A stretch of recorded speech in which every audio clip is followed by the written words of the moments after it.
Welcome to show कहेंगे doctor साहब आपको। Thank you very much. एक तो मुझे अपने मोटिवेशनल स्पीकर कह दिया, पहले मोटिवेशन के हवाले से बंदे के हवाले से कमेंट के दिए, वो भी कुछ नहीं, मैं मैच नहीं कर पा रहा। ये मोटिवेशन नजर नहीं आ रहा है। चलें, जो आपने सवाल पूछा इससे पहले मैं उसी गुफ्तगू की तरफ आना चाहूँगा जो आप पहले अपने व्यूअर्स को दिखा रहे थे, क्लिप के हवाले से भी दिखा रहे थे। आप किसी और तरफ तवज्जो लेके जा रहे थे और मैं ये सोच रहा था कि क्या क्लासरूम का ये माहौल होता है। आप देखिए बच्चे टीचर को रिस्पेक्ट की निगाह से देखते हैं। इस क्लासरूम में बोल्डनेस और फ्रैंकनेस में एक फ़र्क होता है, बोल्डनेस और बदतमीज़ी में एक फ़र्क होता है। क्लास में जो स्पेस देता है टीचर उसमें और जज्बाती कुर्बतों में फ़र्क होता है। उस लड़की को ये जुर्रत जो दिखा रहे हैं कैसी है, आप बताइए कि आपके बच्चे बच्चियाँ स्कूल कॉलेज यूनिवर्सिटी में जाएंगे, उन्हें क्या मैसेज मिल रहा है कि टीचर से कैसी बात की जा रही है, टीचर्स का मजाक उड़ाया जा रहा है, टीचर्स का मजाक उड़ाया जा रहा है। और ये मजाक उड़ाने से अलावा जिस तरीके से वो सवाल कर रही है उसकी आप आइज देखें, उसकी बॉडी लैंग्वेज देखें, there is intimate message, intimacy का मैसेज है कि तुम मेरे बारे में इस तरीके से सोच रही हो कि ये मैरिड है नहीं है, बच्चे कितने, अगर बीवी ऐसी है तो मेरे जैसी हो तो कैसा होगा, एवरीथिंग आले वाली किस्तों में नजर आ जाएगा कि वो क्या उसके पीछे सीन चल रहा है। एक्चुअली वो इंटीमेट रिलेशनशिप की तरफ लेके जा रहे हैं।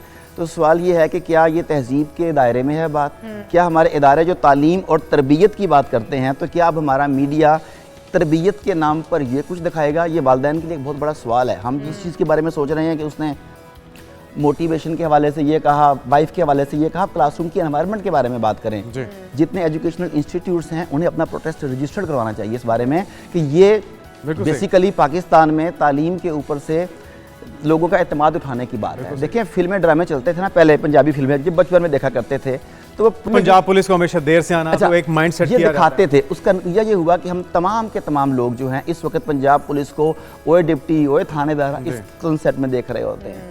इसी तरीके से बाकी इदारों के ऊपर से हमारा जो एतमाद उठा, इस वजह से उठा कि हमने उनके बारे में ऐसे तसव्वुरात पैदा कर लिए और अब इस ड्रामे के जरिए एक नए तरह के तसव्वुरात। अच्छा, माइंड मेकिंग होती है, ये एग्जैक्टली ये माइंड मेकिंग की तरफ लेके जा रहा है। हमारा जो मौजू है टॉक्सिक लोगों का है, लेकिन उस पे बराह रास्त आने से पहले ये जो ड्रामा कल्चर है, जो हमारा सोशल मीडिया या मेन स्ट्रीम मीडिया का किरदार है, ये कितना असरअंदाज हो रहा है माइंड मेकिंग में हमारी नई नस्ल के? देखिए इन लोगों को जो स्क्रीन पर बार बार आते हैं, इन्हें इनकी सोशल प्रोफाइलिंग या स्क्रीन प्रोफाइलिंग की वजह से सोशल मीडिया इन्फ्लुएंसर कहा जा रहा है। यानी ये लोग लोगों के फैशन पर भी असरअंदाज होते हैं, उनके खाने पीने पर असरअंदाज होते हैं, मुख्तलिफ ब्रांड्स इन्हें कपड़े खाने पीने की जगहों पर बुलाते हैं ताकि इनकी वजह से उनकी सेल्स बढ़े।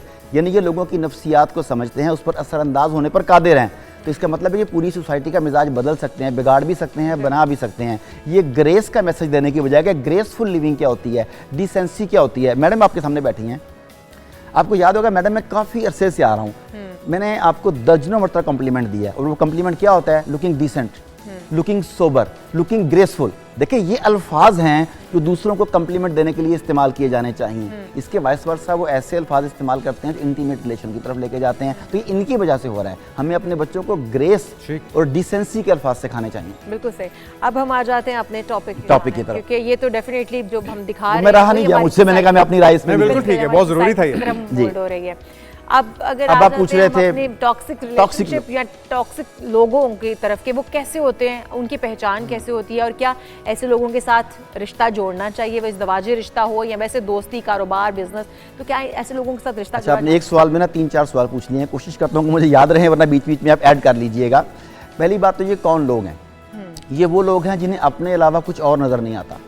अगर आप वर्क प्लेस पर भी हैं और कोई और आदमी अच्छा काम कर रहा है तो ये अपने आप को गैर महफूज तस्वुर करते हैं, उसे डिग्रेड करेंगे, उसकी बुराइयों को उजागर करेंगे, उसका क्रेडिट खुद लेने की कोशिश करेंगे। मैंने पर्सनैलिटी क्रशर भी कहता हूँ कि ये अपनी पर्सनैलिटी की आगे किसी दूसरे की पर्सनैलिटी को पनपता देख नहीं सकते। जिस हम इंग्लिश में कहते हैं सेल्फ सेंटर्ड पीपल, तो उर्दू में इसके लिए टर्म है नरगिसियत। नरगिसियत ये नरगिस के फूल की तरह हैं जो हर वक्त अपने आप को देखना पसंद करते हैं, इन्हें अपने अलावा कोई और नज़र नहीं आता। अब ये नार्सिसिस्ट लोग जो अपनी नरगिसियत की वजह से लोगों को डिग्रेड करना चाहते हैं, उनकी पर्सनैलिटी को कुचलना चाहते हैं, ये घरों में भी पाए जाते हैं, ये दफातर में भी पाए जाते हैं, ये दोस्त अहबाब में भी पाए जाते हैं। और टॉक्सिक एक ही करीब हैं। हम लोगों को उलझाने की बजाय इन दोनों को कंबाइन करके उनका मसला हल करने की कोशिश करते हैं। बिल्कुल सही। अच्छा, कर क्या रहे हैं ये लोग? अगर ये आपने कहा कि एक घर में मियाँ बीवी के रिश्ते में भी हो सकते हैं और आपका इमीडिएट बॉस भी हो सकता है। अब कुछ जगहों पर हम तजवीज़ देते हैं कि फासला मेंटेन करें, रास्ता बदल लें, उन्हें अवॉइड करें, मगर इन रिश्तों की सूरत में जिस्मानी फासला रखना, फिजिकल प्रेजेंस को ऑफ करना मुमकिन नहीं है। आपने ऑफिस में आना है, बॉस से मिलने, पाला तो पड़ेगा। आपका पाला अपने घर में है, वो मियाँ बीवी हैं या सास ससुर बहू कोई भी है, अगर उनमें से कोई एक भी इस तरह की पर्सनैलिटी का मालिक है तो आपको उन्हें फेस तो करना पड़ेगा। अब जहाँ पर आप फिजिकल बाउंड्रीज नहीं रख सकते वहाँ नफ्सियाती बाउंड्रीज रखें कि आपको फिजिकली तो मिलना पड़ रहा है, नफ्सियाती बाउंड्रीज कि आप अपने जहन में उनकी पर्सनैलिटी का एक्चुअल इमेज रखें, जो रिश्ता आपके साथ उनका है उसे अपने ऊपर असरअंदाज ना होने दें। ये मुझसे बड़ा है, इसका रिश्ता मुझसे बड़ा है, इसका ओहदा मुझसे बड़ा है, इसका अपर हैंड है, इस वजह से मैं अपनी पर्सनैलिटी को तबाह होने दूं और एक वक्त आएगा क्रश कर दे। डील कैसे करें? जी एग्जैक्टली।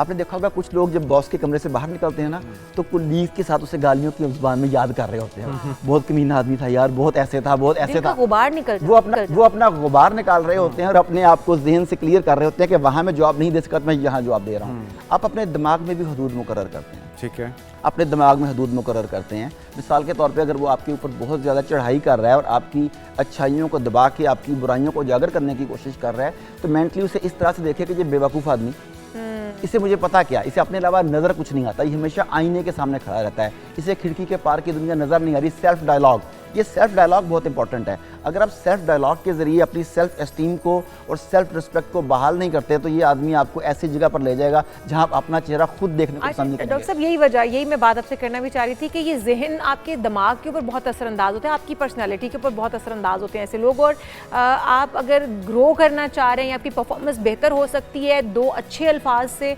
दो तारीफ़ के बोलों से, तो वो आपकी पर्सनैलिटी दबना शुरू हो जाते हैं ऐसे लोगों से। वो चाहे घर के अंदर बीवी शौहर के साथ कर रही है तो शौहर की परफॉर्मेंस और उसकी ज़िंदगी जो है वो इस तरह से होना शुरू हो जाएगी, अगर शौहर बीवी को कर रहा है तो बीवी की परफॉर्मेंस उसी तरह से मुतासर होना शुरू हो जाएगी। इसी तरह से जॉब के अंदर है, तो ऐसे लोगों के साथ आप सही कह रहे हैं कि डील करने का अगर आप फिजिकल डिस्टेंस नहीं रख सकते तो नफ्सियाती डिस्टेंस रखें उनके साथ। ऐसे लोगों को बेहतर नहीं किया जा सकता, उनके ऊपर काम किया जाए कि वो ठीक हो जाए। एक पॉसिबिलिटी ये है, लेकिन सवाल ये है कि क्या हमारे जितने भी व्यूअर हैं, एग्जाम्पल दे रहा हूँ कि 1 मिलियन लोग आपका प्रोग्राम देख रहे हैं तो उन 1 मिलियन में से कितने लोग इस काबिल होंगे कि इन टेक्निक्स को जानते हो तो उन्हें बेहतर कर सकें। इसीलिए तो आपको बुलाया डॉक्टर साहब कि रहनुमाई फरमाइए। एक्सपर्ट्स हैं और क्या वो जो नार्सिसिस्ट या टॉक्सिक लोग हैं वो आपको इतनी स्पेस देंगे कि आप उन्हें बदलें। तो मेरा ख्याल है कि हम सेफ साइड पर आएँ। सेफ साइड ये है कि उसे बदलना आपकी जिम्मेदारी नहीं है क्योंकि आपके पास स्किल्स नहीं है, आप अपने आप को महफूज करें। साहब ये तो सेल्फिशनेस नहीं हो जाएगी? सेल्फिशनेस नहीं, अच्छा गुमान करके और उसकी बेहतरी की नीयत से अगर कोशिश की जाए तो शायद उसमें सुधार पैदा हो जाए।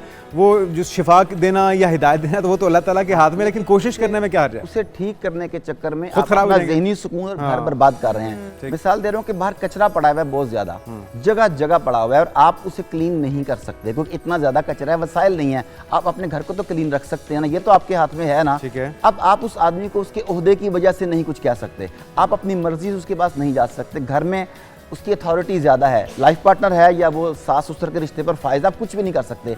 आप उसे बताने की कोशिश करते हैं, वो कहते हैं कि मैंने अपने बाल धूप में सफ़ेद किए हैं, अब तो मुझे बताओगे। अब एक नया मामला शुरू हो जाता है। तो आप अपनी डीलिंग जो है वो सोबर रखें, डिसेंट रखें, मुअद्दब रखें, नो प्रॉब्लम, लेकिन अपने जहनी सुकून को कुर्बान ना करें। अगर आपका जहनी सुकून सैबोटेज हो गया तो यही तो वो लोग चाहते हैं। तो आप इग्नोर करना सीख जाएं। यस, इन ऐसे लोगों को अगर आप देखें ट्रेंड नहीं है, आपको गाड़ी चलानी नहीं आती तो आप अल्लाह का नाम लेके गाड़ी पे बैठ जाएंगे तो या हॉस्पिटल होंगे या जेल होंगे। जब आप ट्रेंड नहीं है लोगों के बिहेवियर्स को बदलने के लिए, खास तौर पे इस तरह के लोगों को बदलने के लिए, तो उनसे सींग फंसाना आपको और ज़्यादा गंदा करेगा।